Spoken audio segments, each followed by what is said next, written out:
Nós temos no nosso organismo trilhões de bactérias. 1.200 espécies de bactérias e cada uma delas em grande população. Elas convivem entre si e com o nosso organismo amigavelmente, digamos assim. Quando nós damos o antibiótico e matamos as outras bactérias, o Clostridium difficile, ele então começa a se proliferar de uma maneira espantosa e acaba, em função do número de bactérias presentes, causando um quadro de uma intensa infecção intestinal, que é a colite pseudomembranosa. Pseudomembranosa porque há uma descamação de muco e de membranas que são eliminados nas fezes. É comum o doente dizer, eu não tenho diarreia, sai catarro nas minhas fezes. Quando o doente que tomou antibiótico vem queixando de que está eliminando catarro nas fezes, o diagnóstico se impõe, Clostridium difficile. Mais recentemente, saiu um trabalho na revista mais importante da medicina, de maior impacto, que é o New England Journal of Medicine. Em janeiro desse ano, eles publicaram um trabalho que foi absolutamente impactante. Então, eles selecionaram um grupo de pacientes que tinham já esse bicho, que tinham sido tratados sem sucesso com metronidazol e vancomicina e que, portanto, precisavam de algum outro tratamento. Fezes de um pool de 2 pacientes ou de 2 pessoas introduzidos por uma sonda nasojejunal e lá gotejava aquelas fezes durante um período de mais ou menos 1h30 e verificava-se então os resultados. O trabalho é absolutamente impactante. Os resultados positivos eram de mais de 80% com uma única aplicação das fezes. E a razão era aquilo, porque eu estou colocando uma flora bacteriana normal desde a parte alta do aparelho digestivo e isso vai escorrendo e vai recolonizando o aparelho digestivo desse paciente. E com isso eles tinham uma cura de mais de 80% numa só aplicação.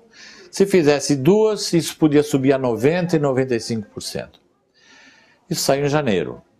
Eu casualmente, mas totalmente casualmente, tive um médico daqui do hospital, Alberto Frisoli, que chegou e falou, escuta, Arnaldo, estou com um paciente assim, você faz transplante de fezes?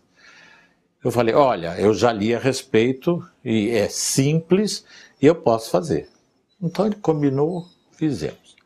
Esse primeiro paciente que nós fizemos, que faz 1 mês e meio, ele estava há 3 meses internado com diarreia. Nada funcionava, evacuava 15, 20 vezes ao dia e não conseguia sarar e continuava com Clostridium, O paciente topou, sabia que ia ser o primeiro a ser feito aqui no Brasil, separamos 2 filhos dele, para ser mais palatável, digamos assim, realizamos os exames nos filhos dele para HIV, hepatite, ameba, giardia e Clostridium, e estava tudo ok. Então nós fizemos esse transplante.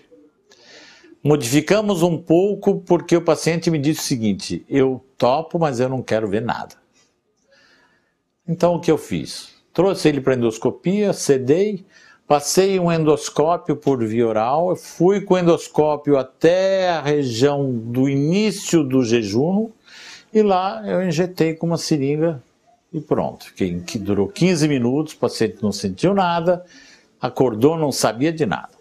Bom, esse paciente teve uma diarreiazinha no primeiro e segundo dia, que é referido no trabalho.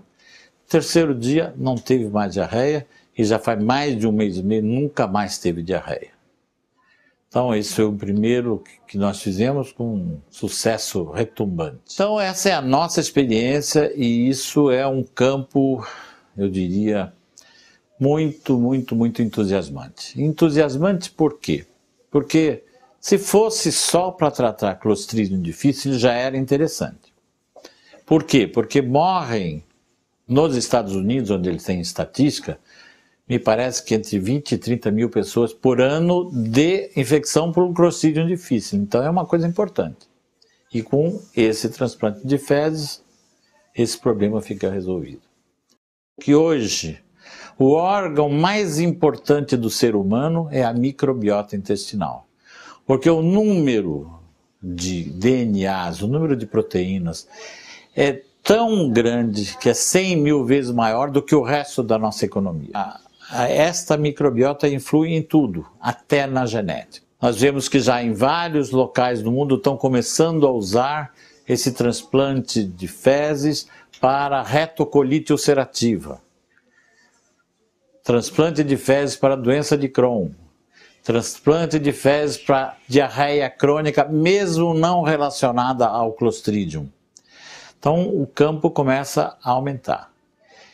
E mais fascinante ainda, um trabalho que a gente viu recentemente, realizado em ratos, em que pegam uma população de ratos magros, geneticamente magros, e uma população de ratos geneticamente gordos, tratam os ratos gordos com antibiótico para acabar com a flora deles, pegam as fezes do rato magro e inoculam no rato gordo.